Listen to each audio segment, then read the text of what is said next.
Deus pode continuar. Então ele tem uma nova rodada de conversas com Jó, quando ele o compara àquele Leviatã e àquele Behemoth, aqueles dois grandes animais, falando da soberba que havia dentro e oculta no coração de Jó. Assim é conosco.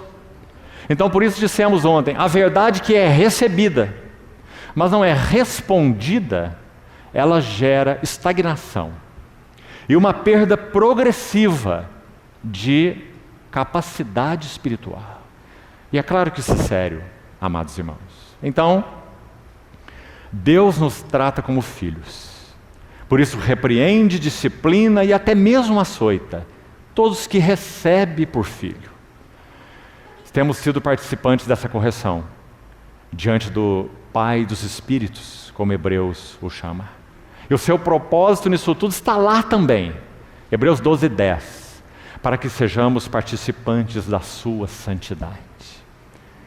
O mais alto privilégio para nós, porque nós éramos o barro disforme, fomos chamados para participar da sua santidade.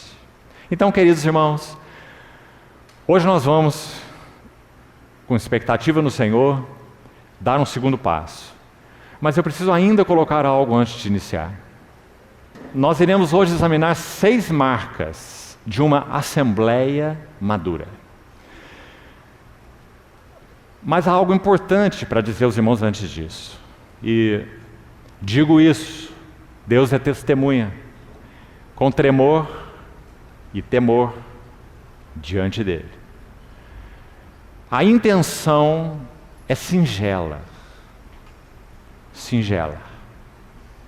E o motivo da intenção dessa noite ser singela, o que não diminui em nada a carga que o Senhor tem depositado em meu coração, mas o motivo da intenção ser singela é um só. A história do Senhor com cada grupo cristão que entende o que significa testemunhar seu nome, chamemos isso de uma assembleia cristã. A história do Senhor com cada assembleia cristã é distinta. Nós não temos um molde para apresentar aos irmãos, e graças ao Senhor, que é assim que uma assembleia cristã deve funcionar. Quem gosta disso são aqueles que pretendem, de alguma maneira, dominar rebanhos. E usar o molde do bezerro de ouro, transportá-lo para cada localidade, para que então aquele ouro fundido entre nesse molde, e então, em um passe como de mágica, o bezerro apareça. Isso é a maneira humana e carnal, e podemos até dizer satânica, de buscar estabelecer aquilo que poderia ser chamado de testemunho do Senhor. Não é assim que Deus estabelece seu testemunho em cada uma das suas assembleias. Não há apostilas para se estabelecer o testemunho do Senhor. Não há cartilhas, não há moldes.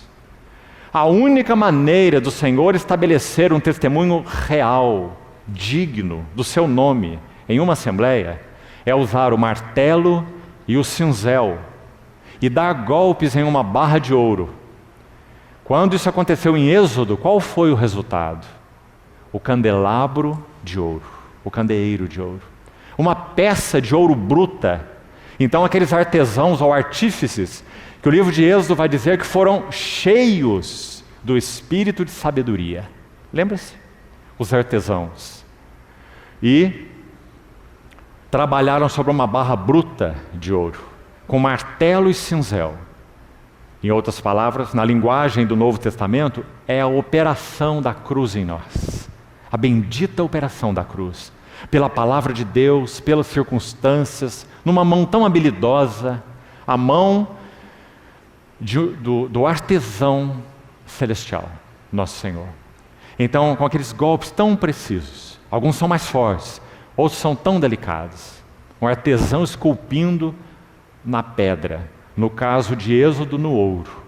Golpes precisos, para produzir algo definido, um candeeiro de ouro. Por isso, as assembleias do Senhor em Apocalipse são comparadas a 7 candeeiros de ouro.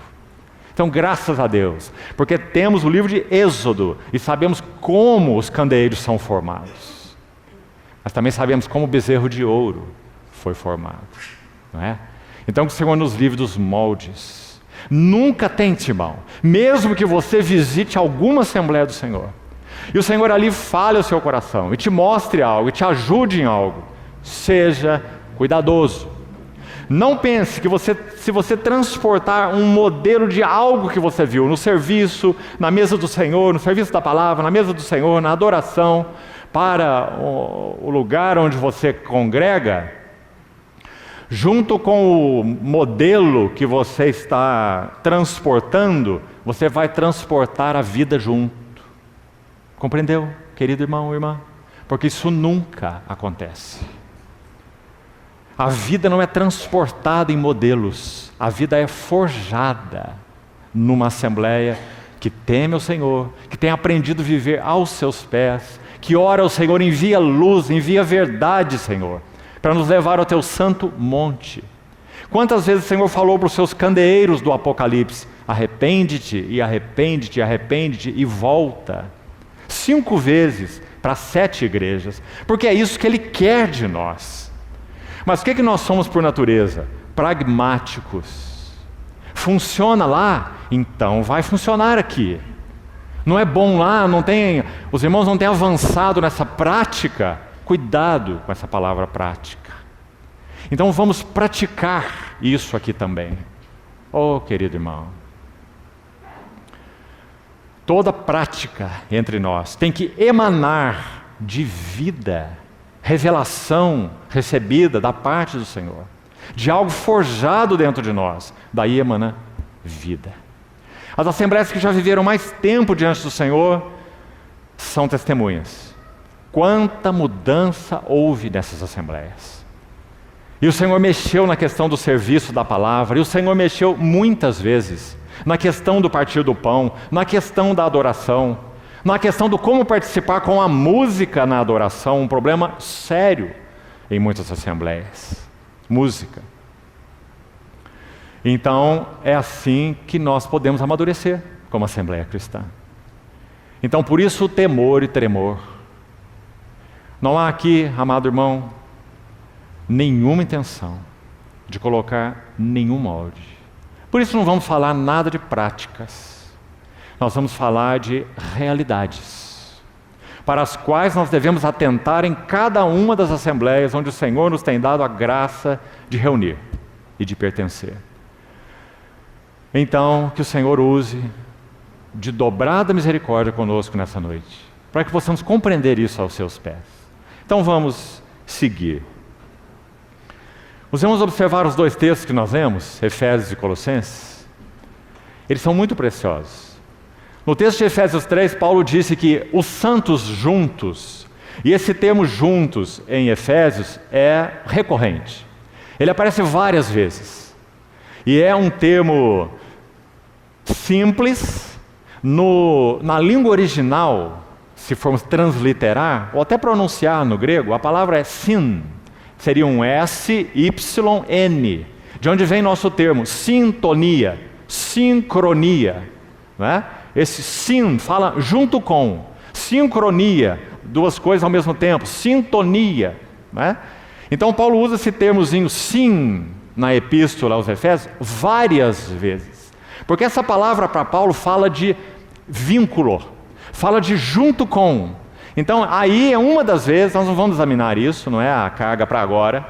Aí em Efésios 3,18 ela aparece, quando ele diz junto, aí está a palavra, junto com todos os santos. Ele não diz assim, um santo aqui, um santo lá, um cristão aqui, outro cristão lá, cada um na sua casa, com a sua Bíblia, irão compreender. Muito pelo contrário. Ele está dizendo, junto com todos os santos, nós vamos compreender qual é a largura, o comprimento, a altura e a profundidade. E vamos conhecer o amor de Cristo que excede todo entendimento. E, finalmente, nós vamos de novo, junto com, não sozinhos, nós vamos ser tomados de toda a plenitude de Deus. Não é um verso maravilhoso? Não é um desafio tremendo? Irmão e irmã, cada uma das Assembleias do Senhor